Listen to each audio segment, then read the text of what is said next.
Welcome to week 2 of CTE 5630.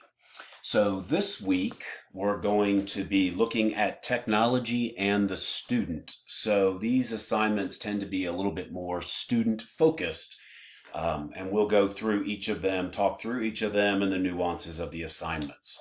So once again, here's week 2, and the first activity of the week is to watch this video just to get insight into the assignments. If you have any questions after watching this video and reviewing the assignment details, of course, please reach out.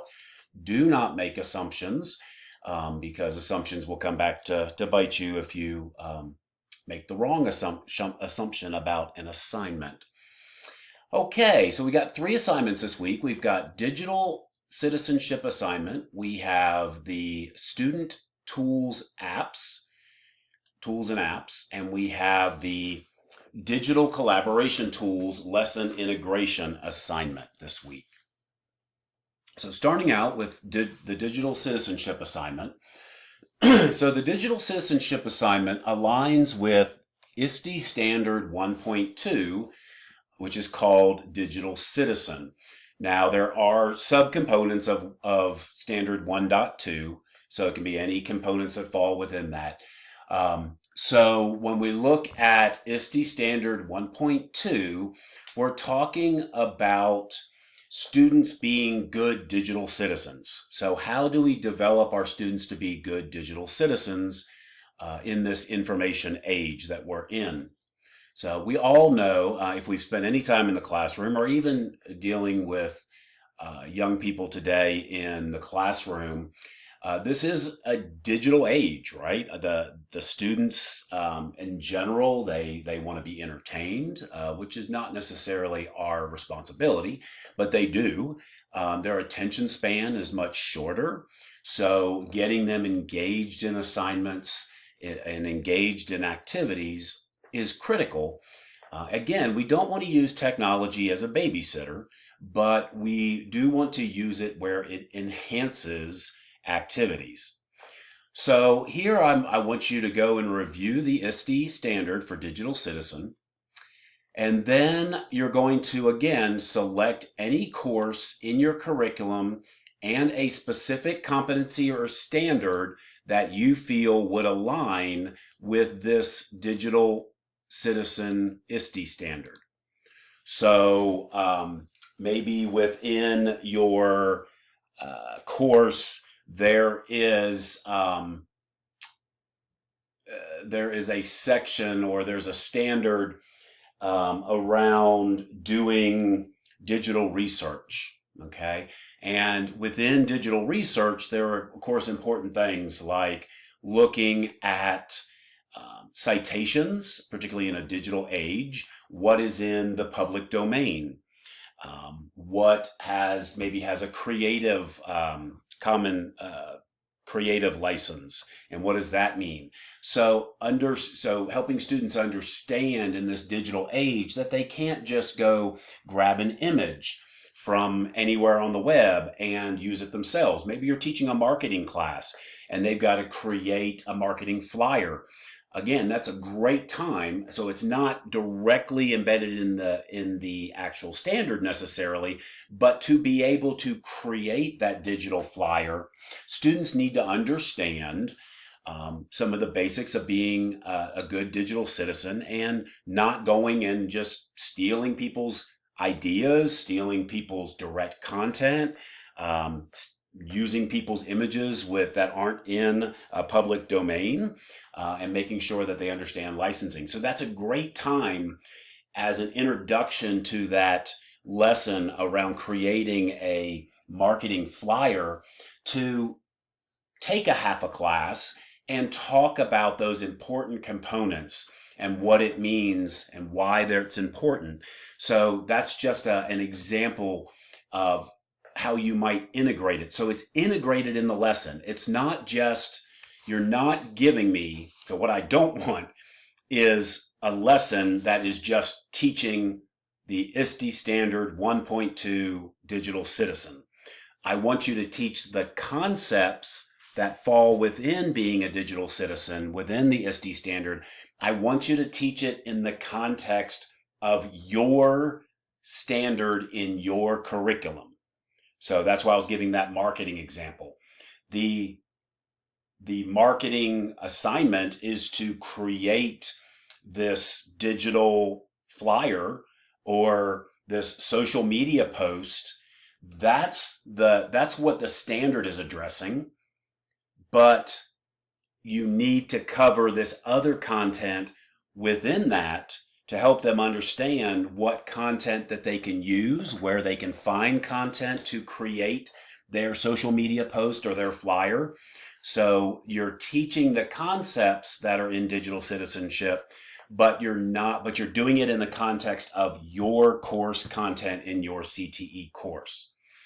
So you're going to pick that course of yours, whatever you're working off of, the standard within it.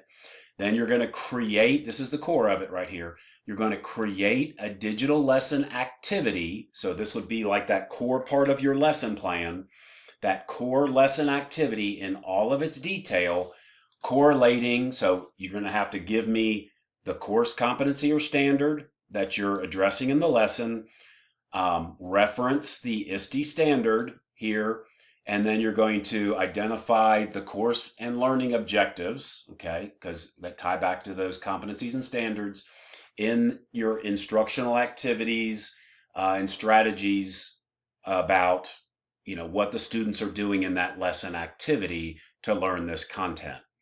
So it's basically that lesson activity section from a lesson plan. I'm not asking you to give me the whole lesson plan, but I do need to see the correlated competency or standard, what course it is, what correlated competency or standard is there, reference the ISTE standard, and then give me the learning objective, and then give me the details of the lesson activity. So this is super important. You can't just give me 2 or 3 sentences. The instructional activity must have enough detail that I can clearly see the connections between digital citizenship, your curriculum, and how the students will ultimately be making those connections. Okay, if you're unsure about the amount of detail I'm looking for, err on the side of giving me too much information than too little.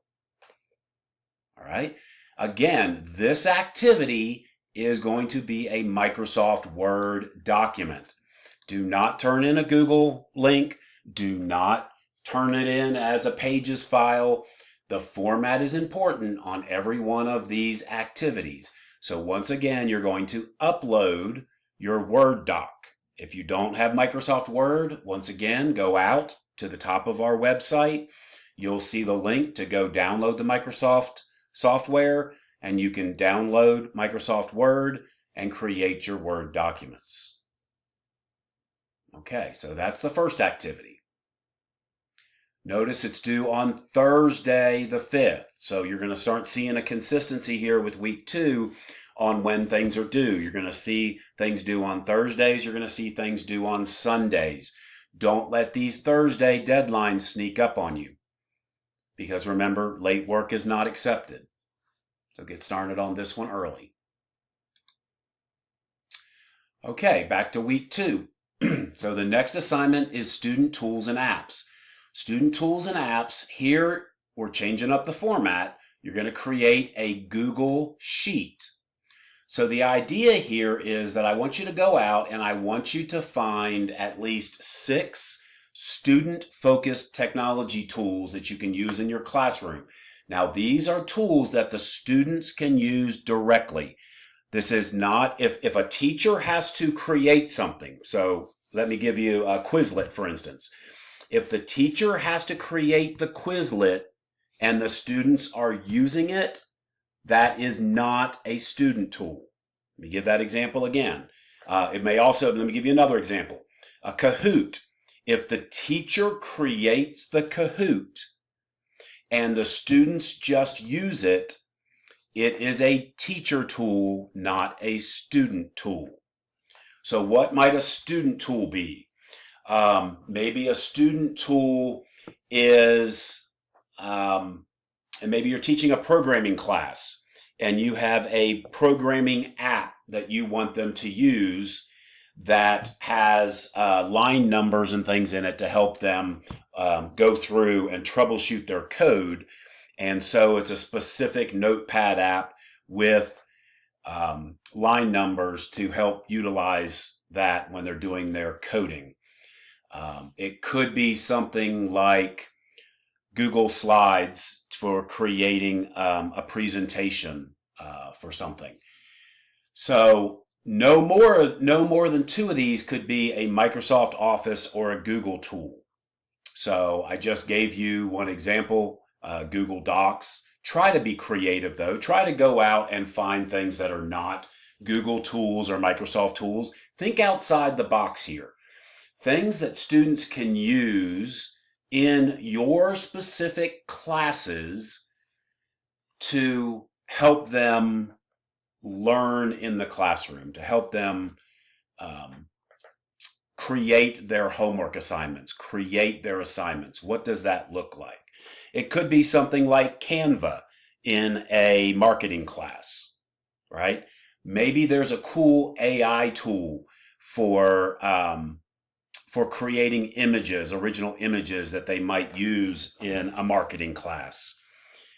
Those types of things. Maybe there is a medicine reference tool that students can use in their health sciences class, or a cool medical conversion app that they might use in a medical health sciences curriculum, something like that, that the students are using in their content.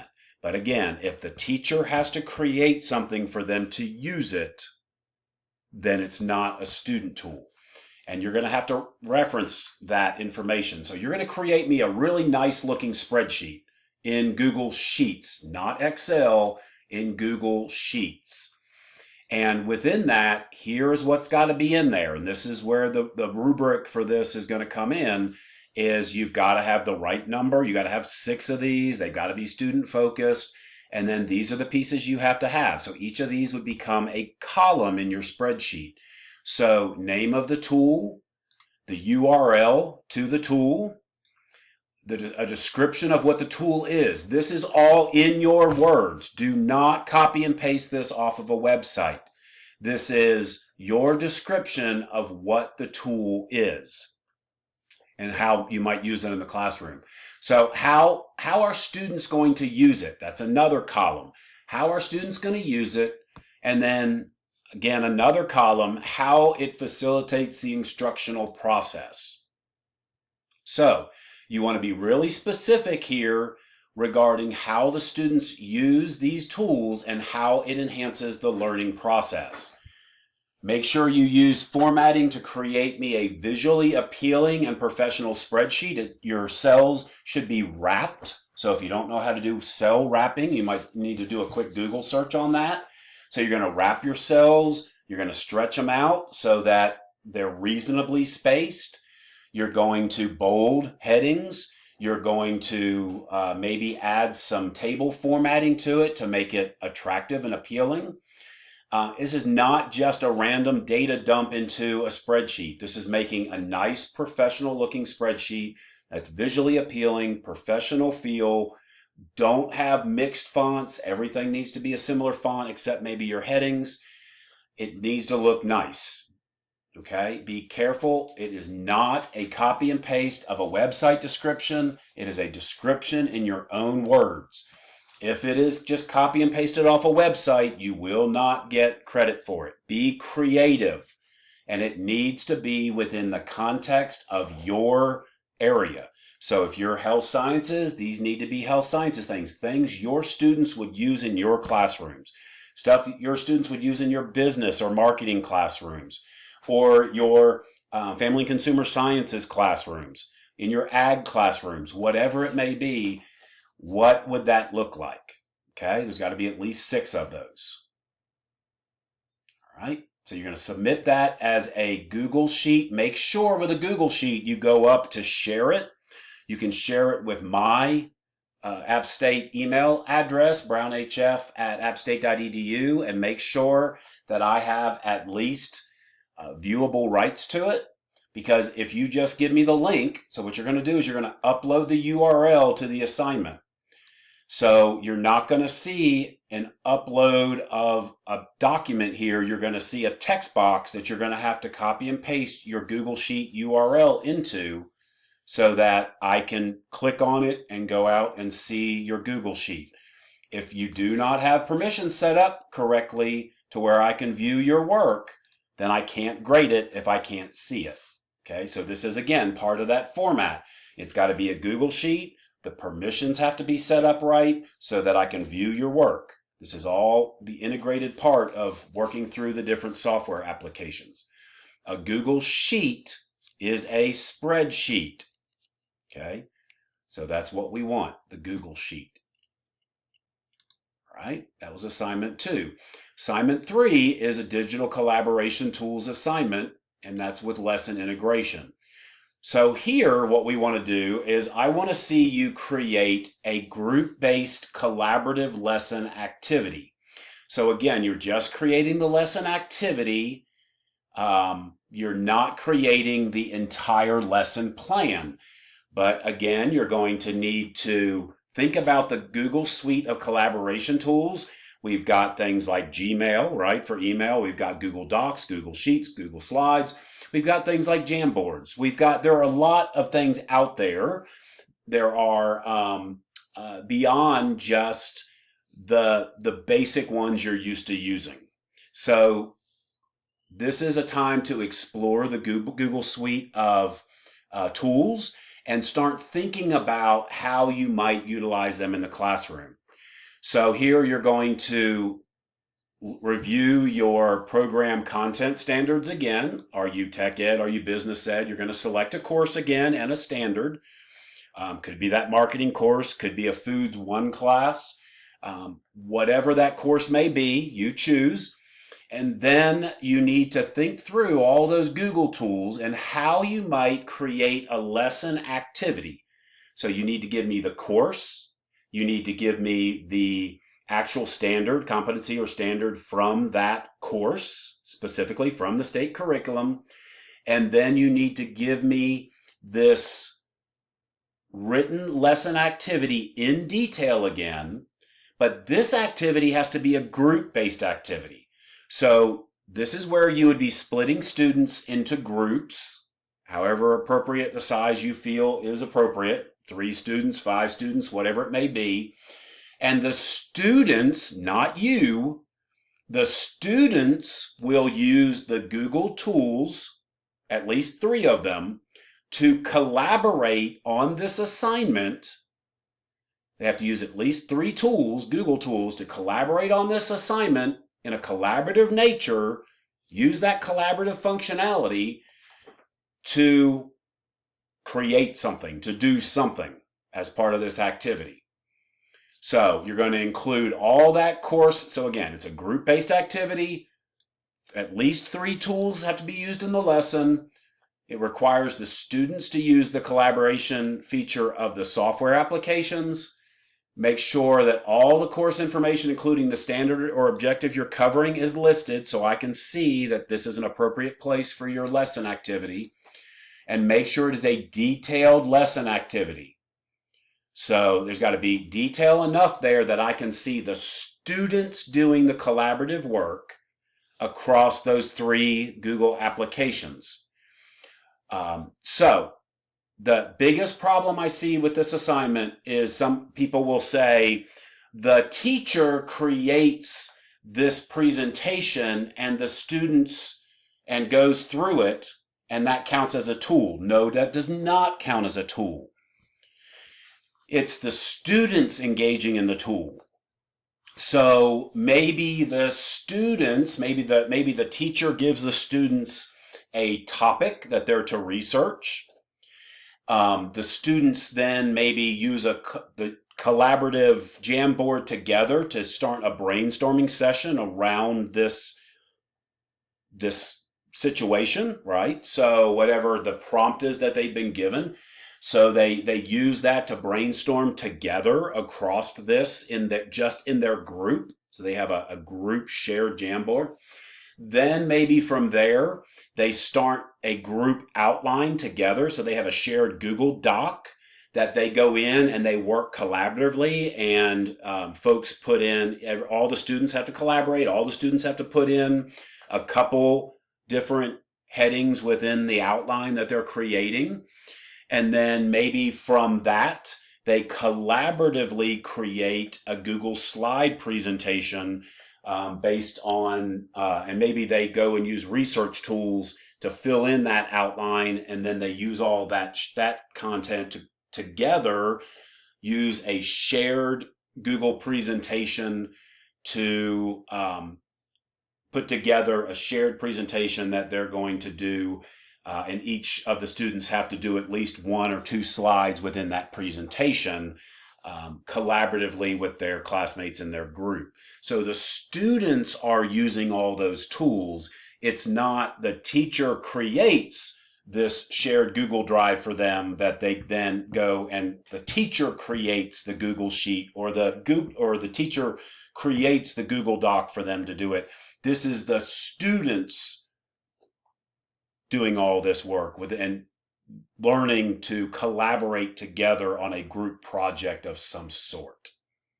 Okay, so you're going to explain all that to me of how the students are going to interact with those tools. Another example here is to use a Google Sheet to gather some type of data, and then the students can write that data up in a document and then collaboratively create a Google slide presentation.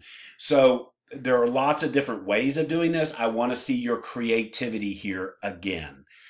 So your students are working collaboratively. They're working across these tools together in a collaborative way. There has to be at least 3 tools in this assignment. For this one, you're going to create it as a Google Doc and share with me, and you're going to upload the URL again to this assignment. So you're just going to have the text block again when you go to submit it. You're going to paste your Google Doc URL in there. Okay, so in your Google Doc, you're going to have to go up to share it with me, and make sure I have the right permissions, copy the link, and paste the link into the submission box for this assignment. Again, if you do not set the permissions, I can't grade it if I can't see it. So make sure you go through those steps. You create your Google Doc, make sure it's nicely formatted. It's not a data dump. Again, you're creating nice assignments, professional assignments, and you're going to submit that to me with all the detail about that detailed lesson activity. And then you're going to share me that URL, and I'm going to grade it straight off the URL. Okay, that will wrap up that week. So watch your due dates carefully. So on the student tools assignment, that one is due on Sunday on week 2, and the digital collaborations is also due on Sunday. So split these out during the week so you're not cramming all these up to the end. Of course, you can't with the first one because it's due Thursday, but make sure you spread that out so you're not trying to cram all that in at the last minute. And I look forward to reviewing your materials and seeing your creativity.